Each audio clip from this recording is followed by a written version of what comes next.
Chapter 863, Charity Party. Your butler might be researching black magic. Your valet is secretly worshipping death. Someone among your neighbors has supernatural powers. The street where you live might have certain secrets that cause people to have strange dreams. You should understand some of the terms mentioned. We won't provide a further explanation. May the goddess bless you. Klein looked at the letter in his hand, as he was momentarily unsure whether to laugh or cry. After a few seconds, he couldn't help but give a self-deprecating laugh. Just from the contents of this letter, I'm really quite pitiful. And the matters described don't seem to be problematic in any way. As he shook his head with a smile, Klein held a letter in one hand and suddenly shook it to the side. Scarlet flames surged and devoured the piece of paper. Regardless, Miss Zio and Miss Magician are rather kind people. The only problem is that what they mentioned are things I already know. In fact, I'm more aware of the reasons than they are. As Klein mumbled, he found the mushrooms he had hidden. There were a total of 4 breeds of mushrooms.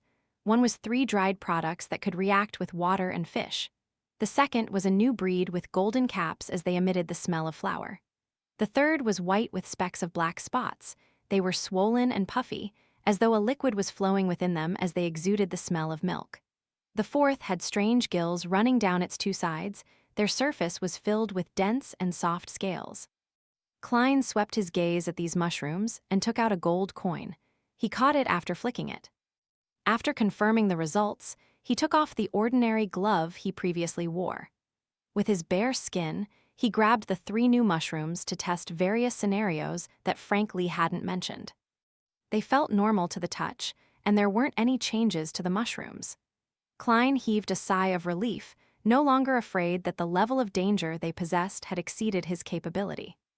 He was previously afraid that these mushrooms would immediately produce roots upon contact with items of flesh and blood, devouring whatever was in its path to grow before dispersing its spores. Perhaps it's the relatively strong light from the gas wall lamps, or it might be as a result of plucking them, which causes these mushrooms to lose most of their living characteristics. They will be revived only under special conditions, such as being in the stomach of a living creature. With the intention to figure out the truth, he drew all the curtains to the master bedroom and extinguished all the wall lamps. Then, he picked up the new mushrooms with his bare hand and determined that there wasn't anything abnormal about them, as they hadn't fed on his body. After doing this, Klein lit the wall lamps again and set up a ritual, sacrificing the mushrooms above the gray fog.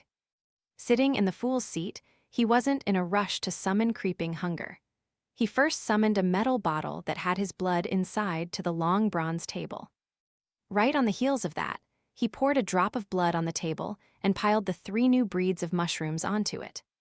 In just a second, the mushrooms suddenly softened at the parts where they made contact with the blood. They squirmed as they enveloped the blood.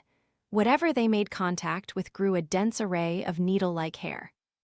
The corners of Klein's lips twitched when he saw that. He directly adjusted some of the powers of the mysterious space above the gray fog, suppressing all the mushrooms. Then, he sent the drop of blood back into the metal bottle and closed the lid. He had roughly understood the characteristics of the mushrooms. Without wasting any time, he summoned creeping hunger from the junk pile. Holding the thin, human-skinned glove, Klein placed it on the table and removed the seal around the mushrooms. Then, he saw the creeping hunger support itself with its 5 fingers before standing up with great difficulty. It began retreating rapidly like it was playing a piano. "So you do no fear." Klein revealed a genial smile. He pressed the glove down and gifted it with some of the powers of the mysterious space above the gray fog. Then, he grabbed a mushroom with his other hand and brought it close to creeping hunger. The human-skinned glove struggled with all its might, but ultimately failed to escape his grasp as it clearly began trembling. Klein stopped moving the hand with the mushroom and chuckled. "Are you still going to randomly praise the true creator?" Creeping hunger continued struggling without giving a reply. Klein thought for a moment before he compromised. "I'll allow you to praise once a day, in the day or in the evening." Creeping hunger's struggling weakened, but it didn't stop. Tusk, Klein continued negotiating with an unperturbed expression, thrice a day, during breakfast, lunch, and dinner time. However, you will need to warn me ahead of time. Creeping Hunger struggled twice before sprawling onto the desk, motionless. After another round of negotiations, Klein successfully reached an agreement with Creeping Hunger. However, eating daily was instinctual to the item. It was unable to be weakened much as a result of the negotiations. Therefore, he needed to wait for the sealing method provided by ASIC. At present, what Klein could do was bring Creeping Hunger around without it eating. However, he needed to come up with a meal within 24 hours. How troublesome. Thankfully, after Creeping Hunger fused with Mr. A and the mushroom, its living characteristic has strengthened. Otherwise, there would be no way to make any negotiations with it. Klein commented wistfully. Finally, he did a divination regarding the recent matters, and he received a conclusion that there wasn't too much danger. He also got confirmation that Cuaron's suicide was a result of the influence of a Beyonder. After busying himself with all of that, he left the gray fog and returned to the real world and continued waiting for Mr. ASIC's reply. On Saturday evening, Klein, who wore a formal suit, arrived at St. Samuel Cathedral with Richardson on a carriage to participate in the charity party. After passing through the main entrance, he was led by a priest to a huge adjacent hall. There was a baldachin with the sacred emblem representing the Evernight goddess placed inside. High above were a few miniature crystal chandeliers that hung down. In front of it were thin and long candles, as well as overturned round metal lids used to store wax. At this moment, all of them had been lit, illuminating the hall with brightness. It had quite a holy feeling to it. Klein glanced over and saw a series of neatly arranged seats and guests who wore out of the ordinary attire. Among them, the women mainly wore two types of clothing.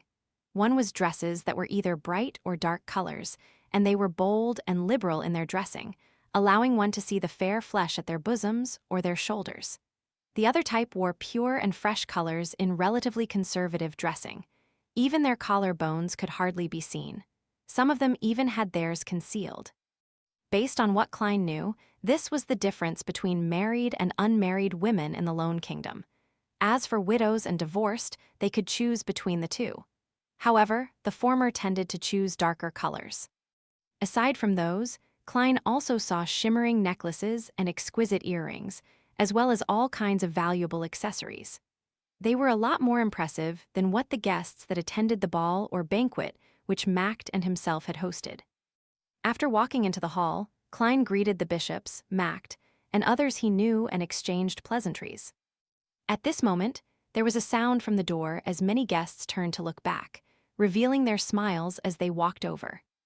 When Klein looked over, his gaze first lit up before it froze. At the entrance to the hall, the most attractive one, there was a girl with lustrous blonde hair that softly cascaded down her shoulders. Her beautiful eyes were green like emeralds. They appeared like the sea which hid a maelstrom within, making anyone who looked at her unable to move their gaze away. Her facial features were pretty, and she had an outstanding bearing. Her looks were nearly flawless, making the men and women present find it difficult to notice what kind of dress she was wearing or the designer of her jewelry. However, Klein had swept his gaze to the necklace at her collarbone. A lustrous and perfect pearl was being embedded within the crevice between the intersection of her collarbone. It softened the lines at her neck, making her accentuate a clean and mesmerizing feel. Klein had met her before and he knew her.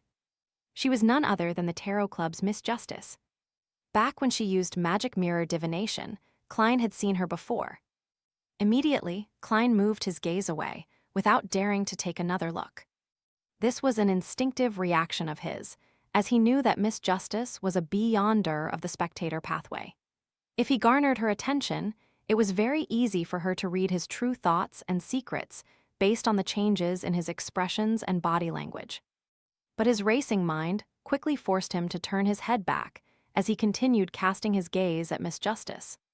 He discovered that him avoiding her had made it worse and more obvious. How could a gentleman who liked all kinds of women not take a few more glances when encountering such an abnormally beautiful lady? At the same time, Audrey sensed the abnormality of a particular man. His sideburns are a little white. His looks and bearing aren't bad, making him appear profound.